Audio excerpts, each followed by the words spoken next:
Well, good morning. Welcome to Morning Cuppa. It's great to have your company this morning.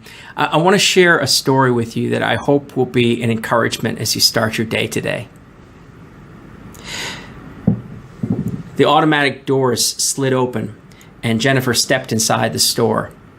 She was met immediately by a brightly smiling sales associate wearing a bright yellow company vest. Well, good afternoon, ma'am, and welcome to Religirama, your one-stop spirituality superstore. We help you find what works for you. Now, have you shopped with us before, ma'am? No.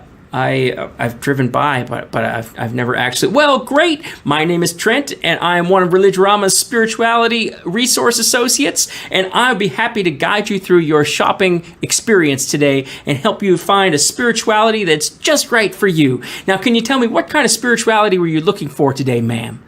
I'm not really sure, said Jennifer. What kinds do you have available? Oh, we have all kinds, ma'am. We have, for your convenience and shopping pleasure, every conceivable brand of spirituality all under one roof. We have Eastern and Western. We have old and new. We have mystical and practical. 63 aisles with over 1 million individual brands. You name it, we have it in stock. That's a lot of brands. How do I know which one is true? The associate stood looking at Jennifer for a moment, crafting a polite and professional response. With all due respect, ma'am, there is no truth. Spirituality is like anything else in life. It is a consumer choice. This question that you need to be asking isn't what's true. The question you need to be asking is what works for me. He pointed to the slogan on his Religirama name tag, "We help you find what works for you." The sales associate led Jennifer over to the customer service center and started to fill her hands with glossy brochures. Now, these are some of our more popular brands of spirituality. As you can see, there's a wide variety to suit any lifestyle. Of course, you don't need to commit to any one of these. Many people choose to call themselves agnostic. Instead of buying a whole spiritual package, they purchase individual spiritual components to customize a spirituality that meets their unique customer profile. Now, first, let me ask you the most important question, ma'am. What are you looking to get out of your spirituality? If you can tell me what you want to get out of your spirituality, then I can help you find what works for you. Do you want prosperity? Good fortune? Health? Happiness? Material comfort? Personal power? Perhaps a set of moral guidelines to live your life by, or maybe you're just looking for something to believe in to help you get through the night. Whatever it is that you're looking for, we can help you find what works for you. Jennifer stood there scanning over the stack of brochures she held in her hands. She had never really thought about what she wanted to get out of her spirituality. All the different brands made their own promises, and they came with different feature sets and option packages. It was all starting to get overwhelming. Now, do you have any spiritual background at all, ma'am? Well, I guess so, said Jennifer. My mother used to take me to church with her sometimes when I was a little girl. Church! That'd be Christianity, right? Aisle 12, right this way. And here we are, Christianity. Now, this is as good a place to start as any. We have over 1,500 Christian spiritual accessories in stock. Jennifer looked down the long aisle with hundreds of colorful packages and boxes, all of different shapes and sizes, and she felt even more overwhelmed. Now, all we have to do now is to find the right accessory package to fit comfortably into your life. What about that one down there? Jennifer pointed to a plain brown box that was pushed back a bit on the bottom shelf. And on the front, it read in simple block letters, "The Way of Jesus Christ, not for sale." Why would you have an accessory on your shelf that's not for sale? She asked. That's a good question. Actually, that's not an accessory. It's the foundation kit for the Christian faith. And it's not for sale because it's free for anyone who wants it. It's just that not too many people actually want it. Technically, you're supposed to get the foundation kit before you buy any of these accessories, but I wouldn't get the foundation kit at all if I were you, ma'am. I find that most customers who come to the Christianity aisle, they prefer to just buy the accessories and not to bother with the foundation kit. But it's free. Why would people spend their money on accessories when the foundation kit is free? Well, it's simple. Because it just doesn't work for them. People want a spirituality that works for them. That's what Religirama is all about. You're not going to find prosperity in that box. You're not going to find health or good fortune in that box. You're not going to find a spiritual accessory that will fit neatly into your busy life. You take that box home and you open it up and it will change everything. Wow. What's in the box? Just like it says, ma'am, the way of Jesus Christ. It will transform you in ways that you can't begin to imagine, much less control. Now, take it from me, ma'am, you don't want the foundation kit. Now, if I can show you a few of the accessories that we have available, this one, for instance, guarantees that it will give you all the still... It's free, she interrupted. The sales associate was starting to get annoyed.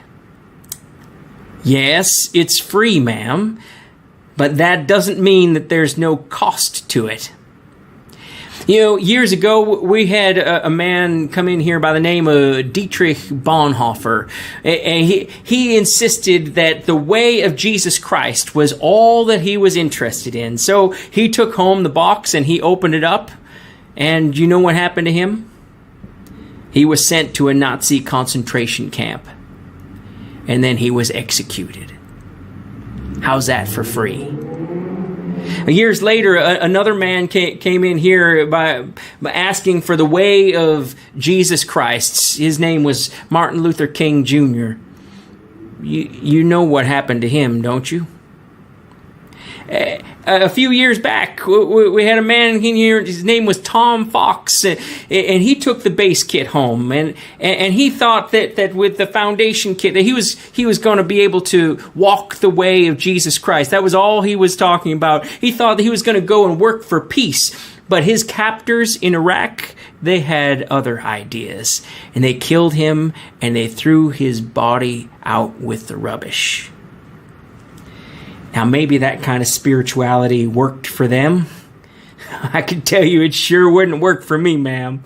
No, we have a whole huge superstore full of spirituality, a huge selection of Christian accessories alone that you can fit conveniently into your busy life. If you don't mind my saying so, I think you would be pretty foolish to take home that foundation kit. Now, if I can show you some accessories, and he went on. Jennifer just stood looking down at the brown box for a long, long while. She stopped listening to the sales pitch. She stood in silence, just looking at the box, until finally, without a word, she picked it up and she walked out of the store. When she got home, she opened the box.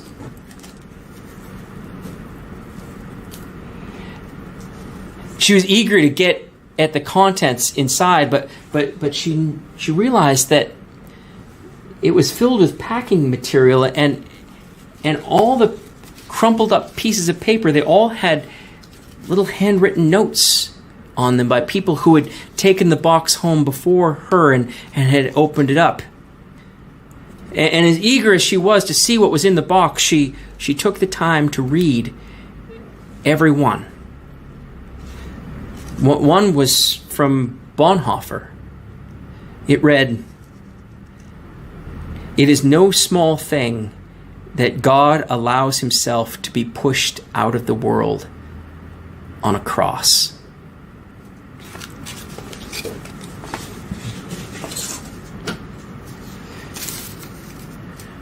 Dr. King wrote,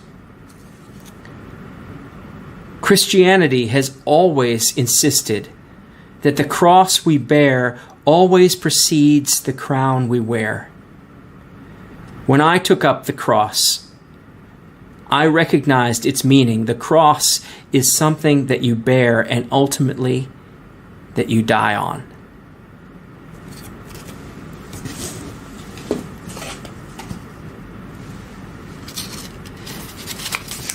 And Tom Fox wrote from Iraq, if I am ever called upon to make the ultimate sacrifice in love of enemy, I trust that God will give me the grace to do so. There were notes of encouragement from all around the world, from people who lived in countries where they had to risk their lives or risk their freedom to practice their Christian faith. And there were notes from people that she had heard of, but there were many notes from just regular people whose spiritual lives were known only to a few or known only to God. People who lived humble lives of faith, but who had received the box and had opened it up and who walked the way of Jesus Christ. At last, she got to the bottom of the box.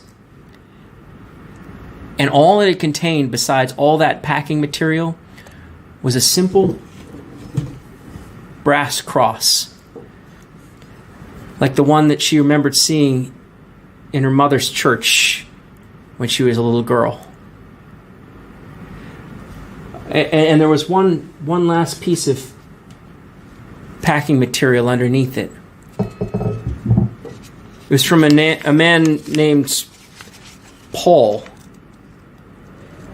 And he wrote, for the message about the cross is foolishness to those who are perishing, but to us who are being saved, it is the power of God. For Jews demand signs and Greeks desire wisdom, but we proclaim Christ crucified, a stumbling block to Jews and foolishness to Gentiles.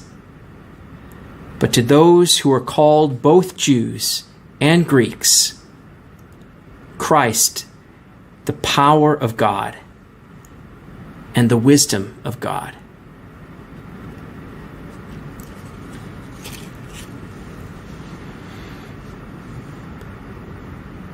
What will we take with us into this day? Will we take with us a slickly packaged spirituality accessory that promises to work for us? Or will we be so foolish as to take up what comes in this box? God bless you, and have a hope-filled day.